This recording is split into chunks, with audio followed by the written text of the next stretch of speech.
Robin Dawkins, Sandy Dawkins, Gavin Clinton Parker, Megs Clinton Parker. 4 people still dealing with one unbelievable event. Hurt. Disastrous. Fate. Mind-boggling. This extraordinary story began 23 years ago, right here at the Nigel Hospital, about an hour's drive from Johannesburg. On a hot summer's afternoon, 2 women who were complete strangers gave birth to 2 boys. They were the only babies delivered that day. But then a nurse made the most appalling mistake. The babies were given to the wrong mother. They were switched at birth. The blunder meant Robin was raised by Sandy Dawkins, who was poor, a single mum struggling to make ends meet, living on the outskirts of Johannesburg. Do you ever stop and think, if the swap had never happened, how your life might have turned out? Many times. Hundreds. You know, there's so many questions, but I'll never know. I will never know. Gavin, meanwhile, was raised by Megs Clinton Parker in a relatively wealthy and secure environment in the South African town of Pietermaritzburg. In comparison to Robin, he won the lottery. But you should try our swimming pool, Mum. You should try our dip. Saying I thank my lucky stars every day would be wrong. But at the same time, I was given a life which I've now lived and I'm still living, and I don't regret anything. The mix-up was discovered when a paternity suit over Gavin led to a DNA test showing he wasn't Megs' son. You didn't reject him or anything? Not at all. I think you can't reject a child that you've been so close to for 2 years, you know. We first met the mothers 16 years ago when they spoke to Richard Carlton. But, I mean, didn't you... Where's my baby? I mean, you knew you'd given birth I to think, something. You see, initially I think you protect the one you've got. The first few days of shock. Then the curiosity comes. Well, hold on a second. It's not as easy as that. Where's my baby, you know? A check of hospital records showed Megs' baby had gone home with Sandy Dawkins. And it was like somebody had electrocuted me. I went hysterical immediately. Because, I mean, you get told that the child you've been looking after for the last 20 months is not yours. He belongs to somebody else. So the mothers were confronted by the impossible choice between the little boys they loved or the babies they had given birth to. They decided not to swap the boys back, a heartbreaking decision that troubles them to this day. Should you have swapped the boys back, as you look back? In retrospect, yes. Because in trying to avoid them getting hurt, in trying to avoid a lot of people getting hurt, we've actually, I personally feel we've done a lot more damage. It would have been easier to say, Megs, here's Robin. Yeah. I'll take Gavin. That heartbreak would have been unbelievable, but I think there would have been a lot less damage done. At first, the decision not to swap seemed to work. The mothers approached each other as sisters in arms. The boys happily, naively, accepting their lot in life. We do things together. We get up to mischief sometimes, but at least we know each other. Bye, Gav, love you. If we weren't swapped, I don't think we would have had a good time because we're like brothers to each other. It's not easy. I wouldn't wish this on my worst enemy. But by the time Robin was 15, when I first met him, the grim realities of his meagre life with Sandy were hitting home. It's difficult. If I've ever wanted anything, I've had to work towards it. I've never just had it come towards me. I'm not saying I've never had anything. What I'm saying is, Gavin gets things easy. Oh, I know why. The year was 2004. Gavin, living Robin's life, was very comfortable with his lot. Would you ever want to go and live with Sandy? Not really. I'm happy down here. You're happy with the life that you accidentally were given? Yeah. Do you feel sorry for Robin? Not really.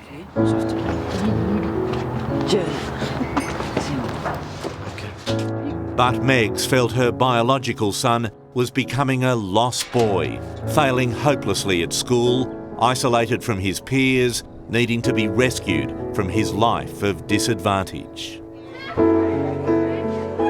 So you do see the day that you will get your son back? I have to see that day. If that day's not there, then it has to be there. It's not negotiable. You really do miss your boy, don't you? I do. And so at the age of 15, encouraged by Megs, Robin made the life-changing decision, moving across the country to live with Megs and Gavin. Bye-bye. It's okay. Yes, work hard. I mean, I love Sandy. I mean, she's my mom for 15 years. And sort of leaving your mom after 15 years is like not the easiest thing or decision you've got to make. See you this afternoon. Bye-bye. She's been left with nothing. Yes. Got no son. I just want to know if she's very happy with what she's achieved. You know, I mean, she's ruined people's lives. There is just no other way to look at it. Whose lives? She's ruined mine for starters. I can understand that. If it was me, I'd be devastated. But I'm not sending him back because she saw. I'm not going to be sorry because I won. I'm damn glad I won. Watch you later, Monty. But for Megs, victory would soon prove bittersweet. Soon the son she fought for became the son she fought with. Principally over Robin's attitude to his new school. See you later. Meg's at its worst. What was it like under this roof with Robin? A war zone, in a lot of ways. I know that my expectations were probably too high, and having had the contact with him, I understood that he knew what we expected from him. And in hindsight, I expected too much, too soon. But I wasn't wanting it for me, I wanted it for him. When I'm constantly under pressure, you're going to turn me into a dragon. It's not who I am. So it was like I was in a bottle and the lid was closed. Do you think she was trying to cram in all those missing years? I think so. Definitely. So for me to try and change in 2-3 years to suit Meg or to keep her happy, I couldn't. I tried and I thought I could do it, but I couldn't. And so when he was 18, Robin dropped out of school and hit the road, winding up in the far north of South Africa in a town called Louis Tricard, where he now works hand-building safari rigs. Okay. Must give you a great sense of pride. Of course. It's a long way from your skateboard in Johannesburg. 100%. Tinkering with that. Yeah, now I'm on the big things.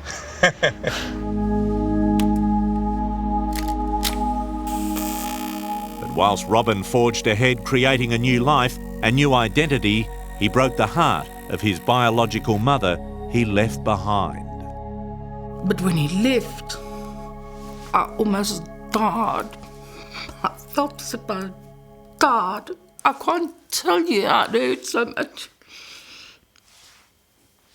Oh, Meg. Because I fought so hard for it and I wanted it so much. And then when it failed, it never occurred to me it would fail.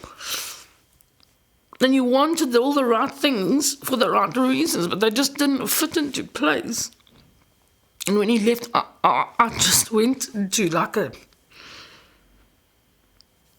I just stopped living for a while. I can't remember that. The other big casualty was the boys' relationship. Gavin was enraged by Robin's behaviour.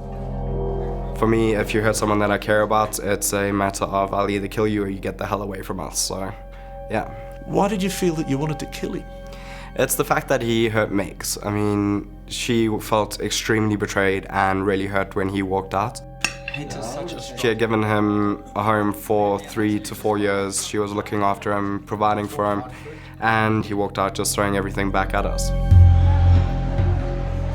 The complete breakdown of his relationship with Robin wasn't the only thing to contend with. Gavin was wrestling with where he fitted in. So 3 years ago, via Facebook, he announced that he was gay. It doesn't make it any difference. I mean, I still live life the same way I did before. The only difference is now instead of hooking up with a girl, I get with a guy, so there's no difference really. And yeah, the world's perception sometimes does get in the way, but at the same time I can still get up there and beat the crap out of you if you've got something to say if needs be, so... I'll take that as a warning. Nah, I'm not going that way. I think I was more disappointed with how it affects me rather than how it affects him. And I, you know, the whole grandchildren thing with him. I mean, I said to him, what about grandchildren? Oh, well, you know, we can adopt. I said, no. We tried that little share the child thing. It doesn't work for me. Which brings us to a delightful twist in this lifelong saga. Robin is now a father. He met and fell in love with Liesl, and when she fell pregnant, they married. Hello, darling James. Aren't you beautiful? There's your mama and your dada. How old's James? 7 months. Yeah, nearly 7 months. 7 months. And I'm Peter. I'm Liesl. How do you do, Liesl? Good, fun, you. I've known this man longer than you have. Oh no, scary. We can hand you back to Dada?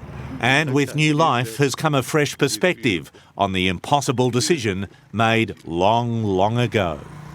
Has it given you some understanding of what Megs and Sandy went through? It has, definitely. If I have to find that he's not mine, there's no ways I'll give him back. But I would make a decision of not getting to know the other child, because what I've got is good, and keep it that way. I wouldn't want him to know. I would just keep it a secret and just leave it that way. And that's the easy answer. The problem is he would still want to know about that other child. He says not. He would have no contact. And if I had done that, where would he be now? Worse off. Should you have swapped the boys back? No. I still think I got the best of both worlds, even with all the drama. Do you still regard yourself as a winner? I don't think anyone wins. Nobody's won anything at the end of the day. We're both sitting with absolute chaos on our hands. It's something that it's irreparable. You can never fix it up. Don't be shy. Just let your feelings roll on by. It has been an extraordinary journey, one that has had its share of casualties. Sandy takes no part in either of the boys' lives. Robin, like the prodigal son, has returned to Megs's family with a son of his own. And sweet baby James has helped mend the rift between two brothers. I think he wants me. And mother and son. Come on. There we go. I think we've realised from it that there's nothing more important than family. It doesn't matter about the differences. Families stick together. They don't let little issues get that big. We should never have allowed it to get that big. So this little man is what we could call the bridge between you two. I guess we could, yes. A rickety bridge? No. It's fine. Good, yeah, good foundation.